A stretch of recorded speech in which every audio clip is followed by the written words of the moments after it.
ଆସନ୍ତୁ ଏକ ବିଳମ୍ବ ରାତିର ଯାତ୍ରାର ସେଇ ଭୟଙ୍କର କାହାଣୀଟି ଜାଣିବା। ରାତିରେ ଏକା ଯାତ୍ରା କରିବା ବେଳେ ଟିକେ ଅଜବ ଲାଗେ, କିନ୍ତୁ ଜଣେ ଲୋକ ପାଇଁ ଏହା ଭୟଙ୍କର ଥିଲା। କାହାଣୀର ଆରମ୍ଭ ତୁଷାରଙ୍କଠାରୁ। ଅଫିସରୁ ଫେରୁ ଫେରୁ ଡେରି ଆଉ ବାହାରେ ପ୍ରବଳ ଝଡ଼ ବର୍ଷା।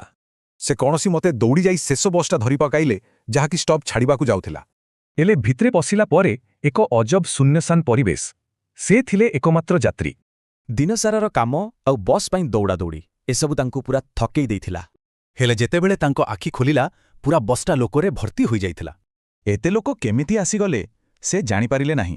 ବୋଧହୁଏ ଥକାପଣ ଯୋଗୁଁ ଧ୍ୟାନ ଦେଇନଥିଲେ। କିନ୍ତୁ ଆଉଥରେ ତାଙ୍କର ନିଦ ଭାଙ୍ଗିଲା ବେଳକୁ ବାସ୍ ପୁଣି ଥରେ ପୁରା ଖାଲି। ଏଥର କିନ୍ତୁ ତାଙ୍କୁ ସତରେ ଡର ଲାଗିଲା। ବସ୍ ତ କୋଉଠି ଅଟକି ନଥିଲା, ଲୋକ ଗଲେ କୁଆଡ଼େ? ହଠାତ୍ ତାଙ୍କ ନାକରେ ବାଜିଲା ବିଡ଼ିର ତୀବ୍ର ଗନ୍ଧ। ତାଙ୍କ ପାଖ ସିଟ୍ରେ ଜଣେ ବୃଦ୍ଧ ଲୋକ ବସିଥିଲେ। ବୃଦ୍ଧା ଜଣକ ଏକ ଅଜବ ଥଣ୍ଡା ସ୍ୱରରେ ତୁଷାରଙ୍କୁ ଏକ ଭୟଙ୍କର କଥା କହିବା ଆରମ୍ଭ କଲେ। ବର୍ଷେକ ତଳେ ସେ ଭେଟିଥିବା ଏକ ଭୂତ କଥା କହିଲେ, ଯିଏକି ଆଖି ଆଗରୁ ଉଭେଇ ଯାଇଥିଲା। ତୁଷାର କିନ୍ତୁ ଏହାକୁ ବୁଢ଼ା ଲୋକର ଗପ ଭାବି କଥାଟାକୁ ହସରେ ଉଡ଼େଇ ଦେଲେ। ହେଲେ ଯେତେବେଳେ ତାଙ୍କର ପୁଣି ଆଖି ଖୋଲିଲା, ସେ ବୃଦ୍ଧ ଜଣକ ବି ଠିକ୍ ସେହିପରି ଗାୟବ ହୋଇଯାଇଥିଲେ।